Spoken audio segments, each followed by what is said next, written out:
Hello viewers, आज के video में हम देखेंगे कक्षा 9वीं विज्ञान का त्रैमासिक परीक्षा का पेपर। तो शुरू करते हैं। प्रश्न नंबर पहला है, सही विकल्प चुनकर लिखिए। इसका पहला प्रश्न है, पदार्थ की कितनी अवस्थाएं होती है? पदार्थ की कितनी अवस्थाएं होती है? 2, 3, 9 या 7? तो इसका उत्तर होगा 3। पदार्थ की 3 अवस्थाएं होती है, ठोस, द्रव व गैस। इसके बाद अगला प्रश्न है, जिस न्यूनतम ताप पर ठोस पिघलकर द्रव बन जाता है वह इसका क्या कहलाता है? जिस न्यूनतम ताप पर ठोस पिघलकर द्रव बन जाता है वह इसका क्या कहलाता है? क्वथनांक, गलनांक, अवस्था या यौगिक? तो इसका उत्तर होगा गलनांक। इसके बाद अगला प्रश्न है, पदार्थ की किस अवस्था में कणों के मध्य न्यूनतम रिक्त स्थान होता है? पदार्थ की किस अवस्था में कणों के मध्य न्यूनतम रिक्त स्थान होता है? ठोस, द्रव, गैस या जल? तो इसका उत्तर होगा ठोस। ठोस में कणों के मध्य न्यूनतम स्थान होता है। इसके बाद अगला प्रश्न है, सर्वाधिक विसरण गुण वाला पदार्थ है। सर्वाधिक विसरण गुण वाला पदार्थ है, तो ये ऑप्शन दे रखे हैं, द्रव, ठोस, लोहा या गैस? तो इसका उत्तर होगा गैस। गैस में सर्वाधिक विसरण का गुण पाया जाता है। इसके बाद है, 2 या 2 से अधिक पदार्थों का समांगी मिश्रण कहलाता है। 2 या 2 से अधिक पदार्थों का समांगी मिश्रण कहलाता, तो क्या कहलाता? विलयन, यौगिक, विलायक या उपरोक्त में से कोई नहीं? तो इसका उत्तर होगा विलयन। इसके बाद अगला है, वायु एक विलयन है। वायु एक विलयन है, गैस में गैस का, गैस में द्रव का, द्रव में गैस का या द्रव में हवा का? तो इसका उत्तर होगा गैस में गैस का।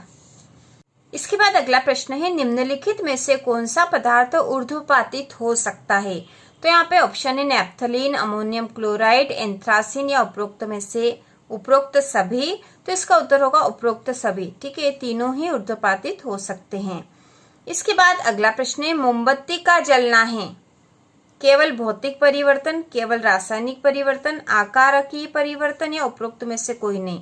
तो यहाँ आएगा उपरोक्त में से कोई नहीं, क्योंकि मोमबत्ती का जलना भौतिक परिवर्तन और रासायनिक परिवर्तन दोनों ही होता है। इसके बाद प्रश्न नंबर दूसरा है, रिक्त स्थान भरिए। इसमें पहला है, जीवन की मूलभूत इकाई होती है। तो जीवन की मूलभूत इकाई होती है कोशिका। कोशिका जीवन की मूलभूत इकाई होती है। इसके बाद दूसरा है, पादपों में जल का संवहन ऊतक द्वारा होता है।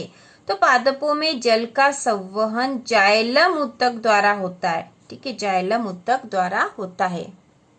इसके बाद अगला है, समसूत्री विभाजन कोशिकाओं में होता है। तो समसूत्री विभाजन संतति कोशिकाओं में होता है। संतति कोशिकाओं में होता है। इसके बाद अगला चौथा है, पौधों की पत्तियों में पाए जाने वाले छिद्र जिनसे गैसों का आदान प्रदान होता है कहलाते हैं। तो ये छिद्र कहलाते हैं स्टोमेटा। स्टोमेटा कहलाते हैं। इसके बाद है, अनैच्छिक पेशियों को पेशी भी कहते हैं। तो अनैच्छिक पेशियों को चिकनी पेशी भी कहते हैं। चिकनी पेशी भी कहते हैं। अगला है, एक ही प्रकार की कोशिकाओं का समूह जो संरचना व कार्य में समान हो कहलाता है। तो इस प्रकार का समूह कहलाता ऊतक। ठीक है, ऊतक की परिभाषा यह, एक ही प्रकार की कोशिकाओं का समूह जो संरचना व कार्य में समान हो ऊतक कहलाता है। इसके बाद अगला है, तंत्रिका ऊतक की कार्यात्मक इकाई होती है। तो यह इकाई होती न्यूरॉन। न्यूरॉन तंत्रिका ऊतक की कार्यात्मक इकाई न्यूरॉन होती है। इसके बाद अगला प्रश्न है, एक वाक्य में उत्तर दीजिए। तो इसका पहला है, दाब का मात्रक क्या है? तो दाब का एसआई मात्रक होता पास्कल। इसके बाद है, निलंबन किस प्रकार का विलयन होता है? निलंबन किस प्रकार का विलयन होता? तो निलंबन जो है विषमांगी विलयन होता है। विषमांगी विलयन होता है। इसके बाद है, डीएनए का पूरा नाम लिखिए। तो डीएनए का पूरा नाम है डीऑक्सी राइबो न्यूक्लिक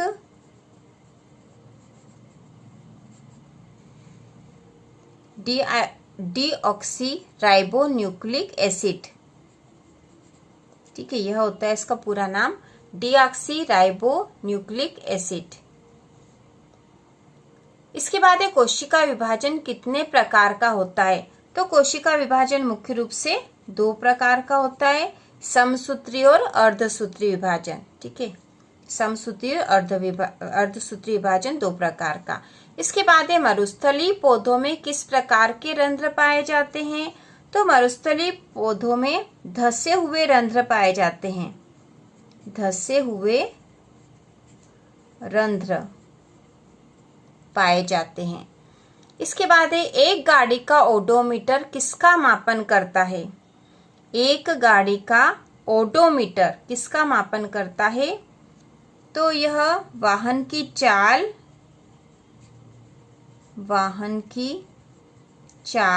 तथा चली गई दूरी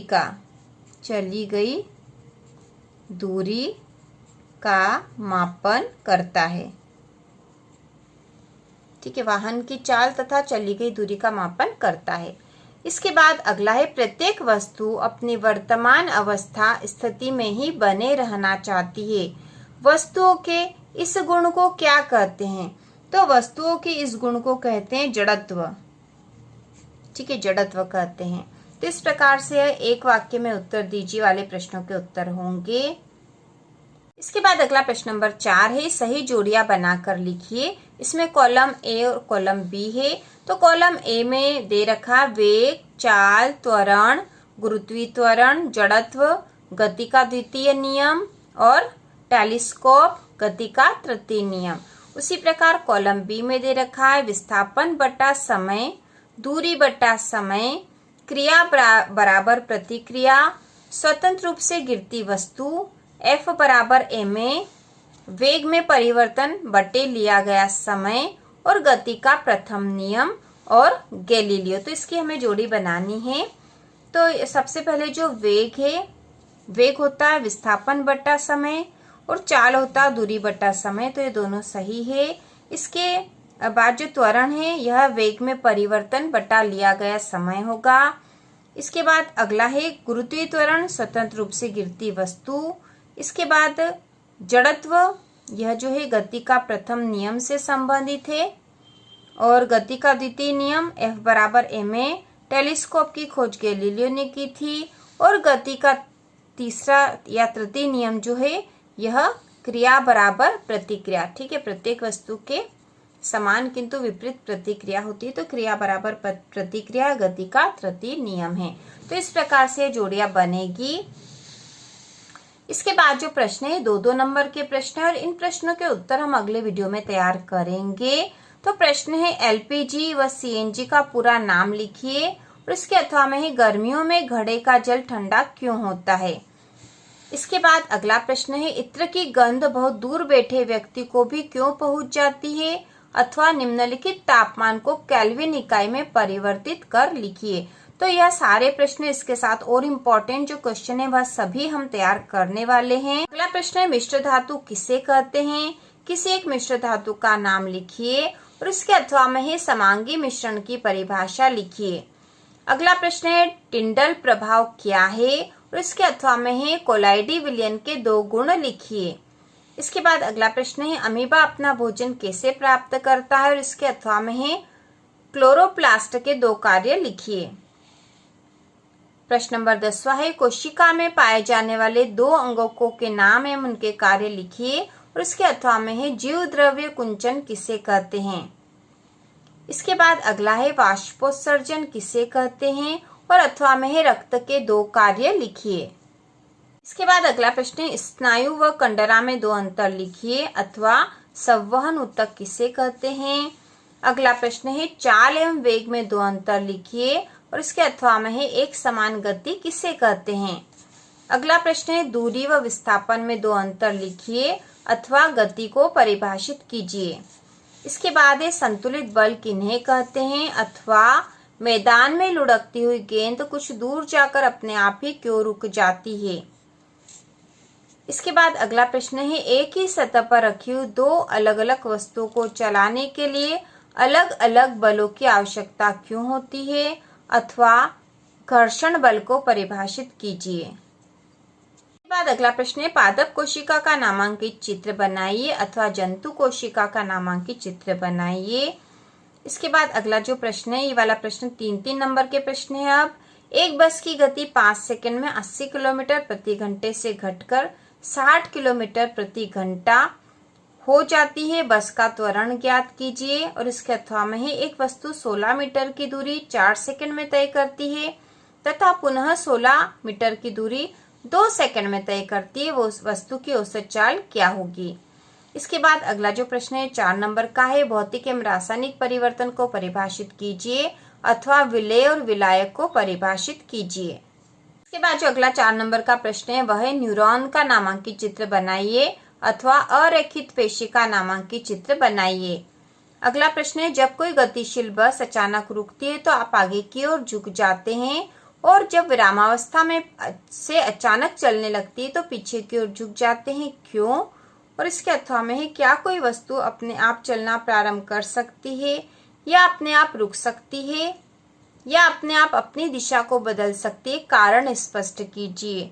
तो इस प्रकार से हमने 9वीं विज्ञान विषय का एक मॉडल पेपर देख लिया है। इसी प्रकार का पेपर आपके एग्जाम में आने वाला है। इसमें से बहुत से क्वेश्चन आपके एग्जाम में आएंगे।